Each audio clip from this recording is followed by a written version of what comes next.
No, there are issues that the parties, all the opposition parties want to discuss. One of the pending issues is a request for a debate on the 75th anniversary of the Constitution. And if the government grants that, I'm sure Parliament will function. But the 75th anniversary is something of interest to everybody. We have had debates in the past on the 60th anniversary of Parliament, on the 70th anniversary of Quit India. So many anniversaries we've had lengthy discussions and debates in Parliament. Why not on this also? But sir, last week was totally washed out. I know, it's a terrible situation. The government must make an effort. You see, we have always had the approach, it's the government, the onus is on the government to make Parliament function. They should cooperate with the opposition, find common ground. The opposition has proposed a solution, which is to have a debate on the Constitution. If the government concedes that, I'm sure Parliament will work.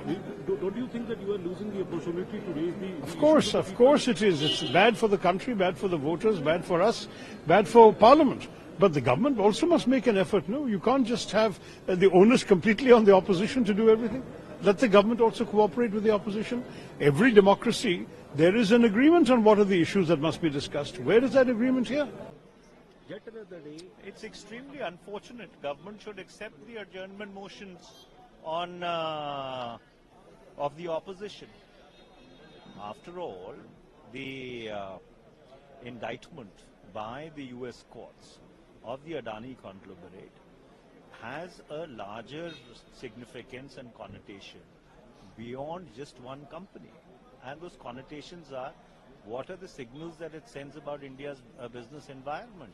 Is it accentuated by extraneous considerations, number one? Number two, if the American regulators could act, were the Indian regulators sleeping? Who regulates the regulator? It is only Parliament. And so therefore it is extremely unfortunate that government deliberately does not want a discussion. They don't want the House to run, because the responsibility of running the House is of the government. But so some of your allies are not along with you. For example, TMC, they are saying that this issue is not resonating to the people. There are other issues also. Well, they are absolutely correct. There are other issues also which are equally important.